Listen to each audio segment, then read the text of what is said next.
Ayan po at good news naman po itong aking ibabalita sa inyo. At nakakasawa na po yung mga yung mga bangag. At wala na tayong pakialam kahit ano pang mangyari, magkamatay man niya, wala tayong pakialam dyan sa mga hayop na yan. Ito po ang good news. Si Presidente po ay si President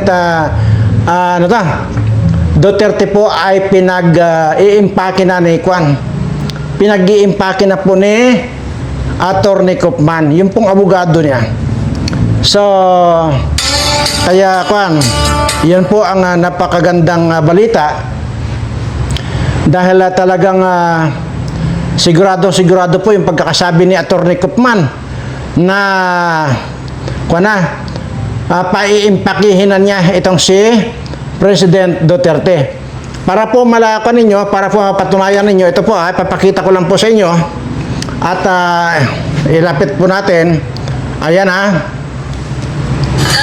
We might as well pack up and go home because Mr. Duterte is simply not guilty. Ulit.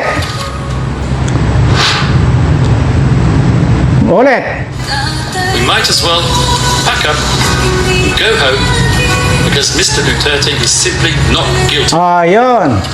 At saka ang dami pong napakarami pong mga makita nyo naman po sa video, napakaraming mga nagpo-protesta doon sa harapan mismo ng tawag ito ICC. Ayan. So ayan po at grabe, para lang po malaman yung kabi-kabila na po yung mga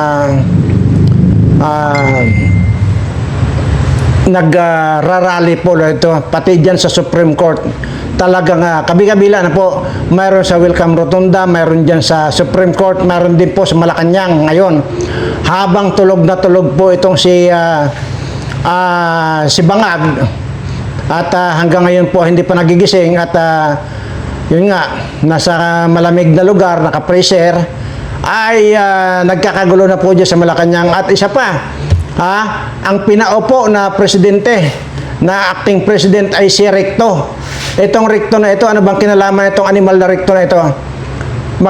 Lumayas-layas ka dyan, Recto, baka abutan kita dyan, pupulpugin kita, hayop ka. Ito po ang kabi-kabila sa Supreme Court. Nagkakagulo na po ang mga tao ngayon, sa totoo lang. Dahil dito sa kabangagan nitong administration ito, na ayaw pa nilang tanggapin na talagang naka-freezer na. Ay, nako. Wala na. Nagkakagulo sa Supreme Court. Kaya nagkakagulo sa Supreme Court dahil nga ipinapanawagan na sa Supreme Court na magdesisyon na ang Supreme Court para sa ganon ay ilabas, bangkay man o buhay, itong si Bangag ay dapat ilabas na. Ito po. Ayan Bakit to?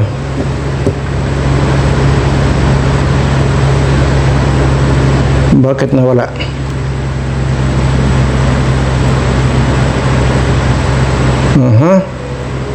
Ito.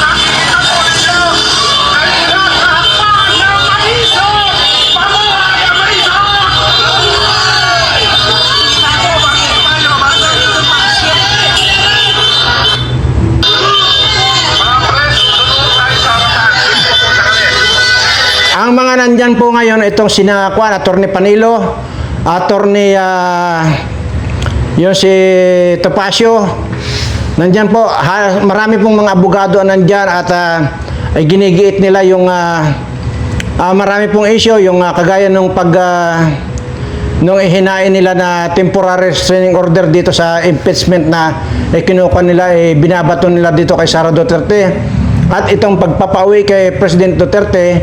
At itong pinaka-importante, yung gumawa ng may tawag doon yung para ipalabas yung tao man, kung sino man yan na kagaya niya, na ilalabas kung halimbawa buhay pa ba yan o patay na. Yun, at yan po ang inilalakad ngayon din sa Supreme Court. Hindi lamang po yan. Sabi ko nga po, kabi-kabila po yung mga rally. Ito pa po, grabe. May makakatalo ba dito kay BP Sara ngayon? Ay parang mga langgam itong mga tao na ito na sumusuporta kay BP Sara. Sabi ko nga, kabi-kabila na po, magulo na. Ayan, ayan po. Ikaw, ng sabay ng Pilipino!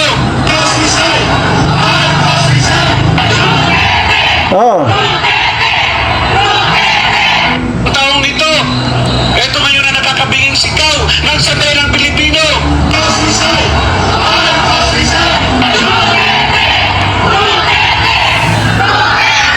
Yan. Tawang nito, eto ngayon Ay, paano hindi magwawala ang mga tao ngayon?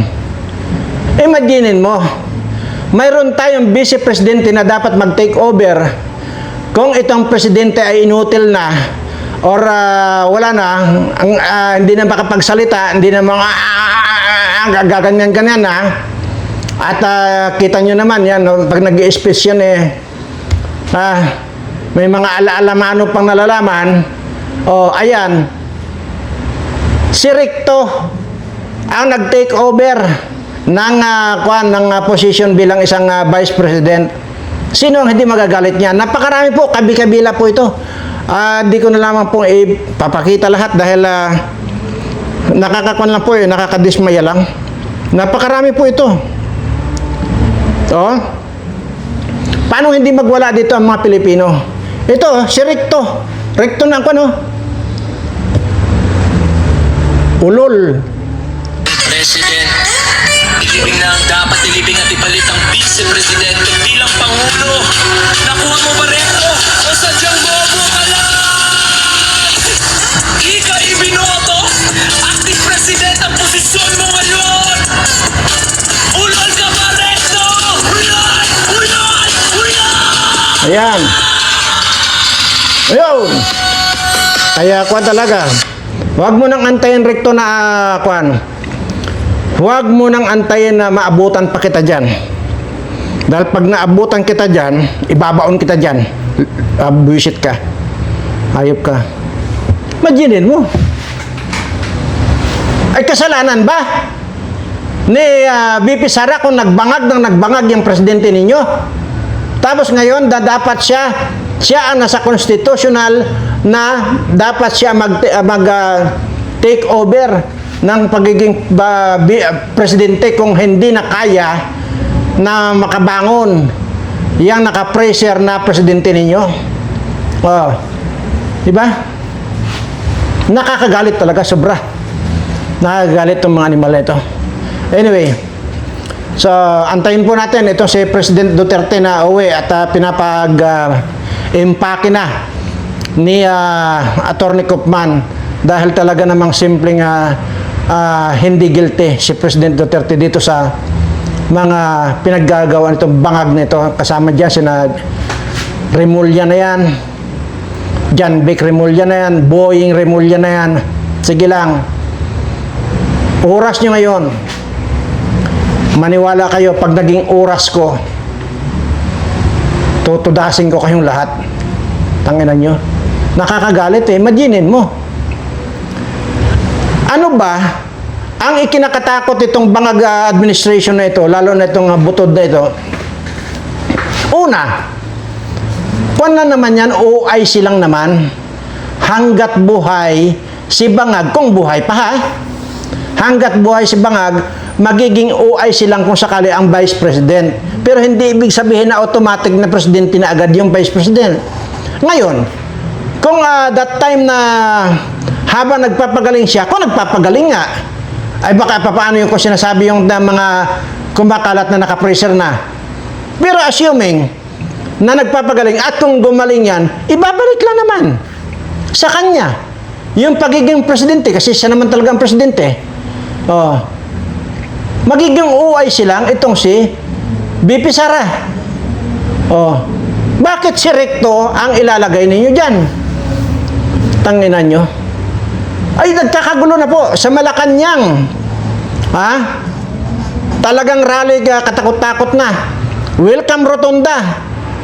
Kahit saan pumunta ngayon si Vice President Duterte, dinudubog. Paano nyo ngayon matatalo yan?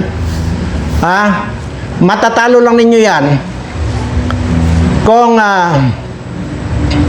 hindi nyo puputulan ng itong si Garcia. Dapat itong si Garcia na ito, putulan ng koko. Koko ang putulan. Yung bang pagka pinutulan mo yung koko, putol na lahat, pati hininga nito. Ganun lang yun. Hanggat nandyan yan, sigurado, ay puta, bilyon-bilyon ang apira nitong mga animal na ito. O ay kahit na, ang kwanto pa nga dyan, alam niyo, ang balak pa, pauupuin pa si Trillanes bilang, tawag dito, DILG. Tingnan niyo. Talagang kwanto, sige lang, oras nyo ngayon. Pag nagkataon, mas maganda kasi talaga kung makauwi talaga si President Duterte para mag-usap ulit kami. Kasi dati naman may mga pinag-usapan kami. Para kung sakalit na manalo yung anak niya, ay maibulong man lang ako ni President Duterte na isang buwan lang naman. Isang buwan hanggang 2 buwan lang hinihingi ko. Gusto ko lang tudasin itong mga animal na mga kawatang ito. Sinasabi ko, wala akong ititira maging anino, maging kaluluwa nito mga ito. So, sunugin ko itong mga hayop nito. Bullshit ito. Imaginin mo. Ano sinasabi diyan dati na yung inililipat ni Recto yung pira ng PhilHealth na 60 billion, hindi pa na ibabalik sa kanyon. Kahit may order na ang Supreme Court na ibalik yung 60 billion sa PhilHealth, hindi pa binabalik. Ako ang sisingil sa iyo. Tandaan mo itong pagmumukhang ito. Tandaan mo ang pagmumukhang ito. Maniwala ka sa akin. Lahat ng buta sa katawan mo, sasalaksakan ko ng espada. Bullshit kayong lahat. Nakakagalit itong mga hayop na ito. Anyway, talagang hindi ko na maintindihan ito sa mga hayop na ito kung ano talaga sa utak ito. Kahit ano pang paninyo, kala niyo makakatagal kayo dyan na itatago pa ninyo sa bangag. Hindi niyo may tatagal pa ninyo. Sigurado yung mga kabi-kabilang rally na yan. Ha? Wala na. Oh. Okay lang kung makarecover, kung magkaroon ng na ang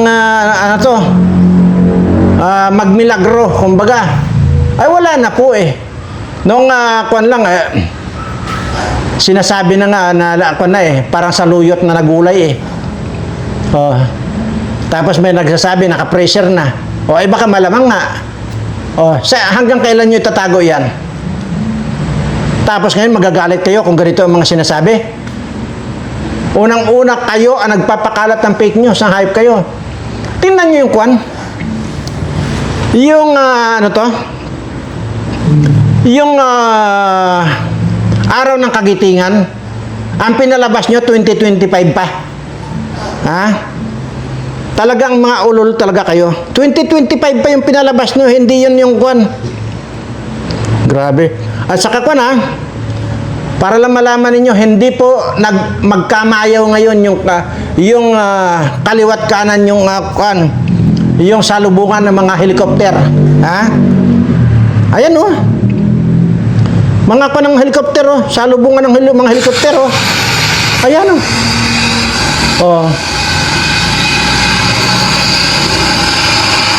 Hindi magkamayaw. Karami po ito. Napakarami po itong mga helikopter na ito na hindi magkamayaw kung saan pupunta. Ito pa. Ayan Presidential chopper yan, ha? Presidential chopper. Wala lang kasi ako dyan sa Manila eh. Kung nandyan na sana ako sa Manila, aalamin ko talaga ito. At isa pa talagang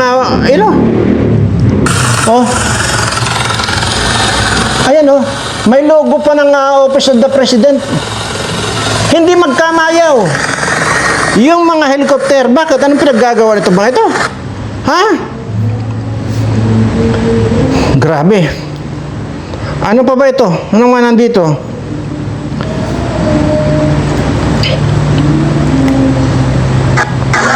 Oh, ito pa. Sino ba itong binibit-bit na wala ng lakas o wala ng kwano? Lantang gulay na. Ayan, binibit-bit ng mga pulis. Sige. Ayan o. Lantang gulay o, yung karga-karga ng isang pulis na yun o. O yan o, yan. Lantang gulay. O, sino ba yan? Yan o, mga pulis. Yan o, kinarga ng isang pulis. Lantang gulay, sino ba yan? Ha? Grabe. Diba?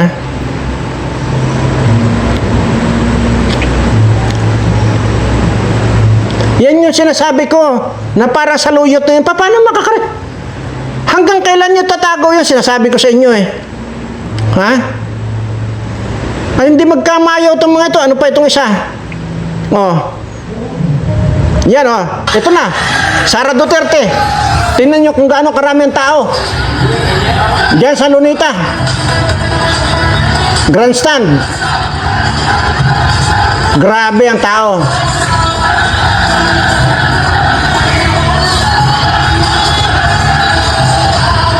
Sa grandstand po yan. Yan ba ang tatalunin ba ni Kunito? Itong si Risa na Garapata? Wala, hindi mo kayang talunin itong si BP Sara Risa Garapata. At ikaw rin na dilimaw na mukha kang kuhol, mukha kang tubol, lahat ng mukhang tubol sa iyo na kay pagmumukha mo na. Samahan pa nung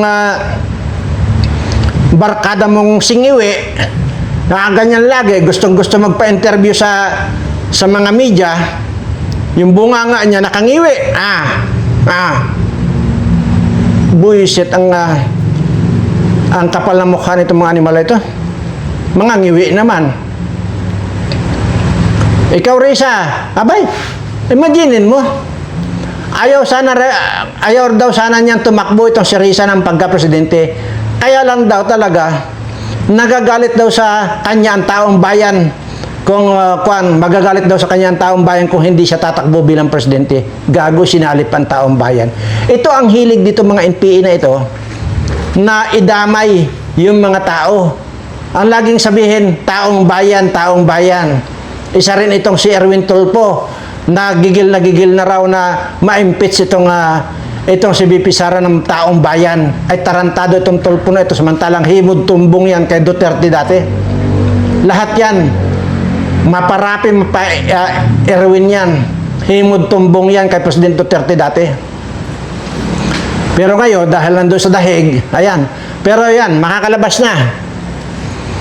Pero wala na tayong asahan dyan, matanda na. Kung magkausap nga kami yan, ay advise ko na lang na mag-stay na lang sa bahay niya. At dadalhan ko na lang siya ng yung mga nakikita niyo mga kandyan, yung mga mayordoma ko, dadalhan ko lang siya para lumakas. Yung mga mayordoma ko, nakikita niyo naman sa reels ko. Tingnan nyo, doon sa John Birana, sa reels ko, at saka doon sa story ko. Nandyan po nakapost yan, yung mga mayordoma ko. Ay, dalawa dyan ang dadalhin ko kay President Duterte. Ewan ko lang pag hindi nabuhayan ng dugo yan. Sabihin ko lang kay Ma'am Hanilet na Ma'am Hanilet, hayaan natin, pagbigyan na natin si President Duterte para mabuhay uli ang dugo niya. Di ba? Inutosan na po ni Attorney Kaufman na mag-impake na itong si President Duterte. Talagang makakauwi na. Ano pa ba? Grabe itong itong mga nangyayari sa atin. Sobra. At talagang hindi ko maintindihan kung ano pa ba ang gusto nitong animal na ito. Nagnakaw ng bilyones, 100 billion taon-taon. Nakailang taon na yan? Hindi ba't naka-4 na taon na? ay bawat taon 100 billion ang kinukulimbat nitong adik nito. Taon-taon yan, 100 billion. Naka-4 na taon na, pang 5 taon na, di 500 billion, kalahating trilyon. See? Ganun magnakaw tong hayop nito, tapos kunwari, magpapakan pa. Maghuhugas kamay pa, animal na ito. So ngayon, naka-pressure ka ng hayop ka, napakinabangan mo yung pira. Sabi ko nga po sa inyo, uulitin ko lang po yung sinasabi ko. Kayong mga politiko, huwag kayong nakaw ng pira ng bayan. Dahil lahat kayong mamamatay. Sino ang makikinabang ng mga pinagnakawan ninyo na yan, yung mga ninakaw ninyo? Sino makikinabang? Yung magiging boyfriend ng mga asawa ninyo. Tandaan nyo yung sinasabi ko. Ay baka, ngayon pa lang kung gusto ko ibulgar yung marami po sa asawa ng mga asawa ng mga politikong yan, dito po nagpupuntahan sa akin. Para lang masama ko ninyo, darating ang araw, papangalanan ko itong mga ito para mapahiya na silang lahat. Ay kung ako, manyak, mga kagaya nitong mga hayop na ito, abay, tinira ko na sana ng tinira itong mga asawa nito kasi lang, marami dito matatanda na Kaya lang, aywan ko, kung bakit gustong-gusto nila akong makasama, kahit kwentuhan lang daw. Tingnan nyo. Katatanda na yan, ang lalandi pa. Kaya yung paano kung sa iba sila magpupuntahan? Kaya sinasabi ko, huwag kayong nakaw ng nakaw dahil ang makikinabang lang yung mga boyfriend ng mga asawa ninyo. Diyan gagastusin ng mga asawa ninyo yung mga ninakaw niyong pira. Grabe. Ang bababoy po nitong mga asawa, akala nyo? Harap-harapan yan. Dito po, marami po ito nagpupuntahan dito sa akin na gusto magpatira. Ay, nadidiri naman ako. Ay, kung itong mga mayordoma ko, hindi ko matira-tira, ang gaganda, ang babata pa. Ay, ito pa mga katatanda ng libog pa. Darating araw, papangalanan ko kayo, mga hayop kayo. Para malaman na, may bulgar na, yung mga asawa ninyo na mga malalandi pa sa kambing. Tandaan ninyo yan. Kadami-dami dito. Anong mga nila? Paalam nila diyan sa mga asawa, sa inyo, mga politiko.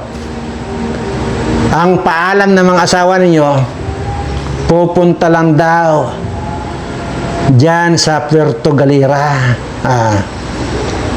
See? Pero ang hindi nyo alam, magbubok sila sa isang resort diyan or hotel diyan sa Puerto Galera, tapos sa gabi nandito sila sa akin. Ano kaya kung ay nako, kung sabi ko nga kung gusto ko lang pagkakwartahan tong mga hayop nito, nako, pwede kong hot-hotin yung mga yan kaya hindi naman ganun ang ugali ko. At hindi naman ako manyak. At sabi ko naman po sa inyo, kung itong mga mayordoma ko, pagkagaganda, pagkababata pa, wala sa akin. Hanggang sa payapos-yapos lang sila sa akin. Nakita niyan sa reels at saka sa ID ko or story ko. Di ba? Tapos papatulang ko pa yung isang halimbawa na lang ayoko mag-mention yung asawa ni senador ganito at saka yung asawa ni congressman. Ayoko na ma-mention kasi parang sigurado ako parang guma na yung mga bilat nito mga ito. Iyak, kadire kayo, mga hayop kayo. Anyway, hanggang dito na lamang po at abangan po nyo yung pagbubulgar ko nitong mga asawa nitong mga politikong ito na dito pumupunta sa akin. Sa lahat po ng mga subscriber ko, siyempre, ano nga ba yung lagi kong sinasabi sa inyo? Mahal na mahal ko po kayong lahat. Ayan.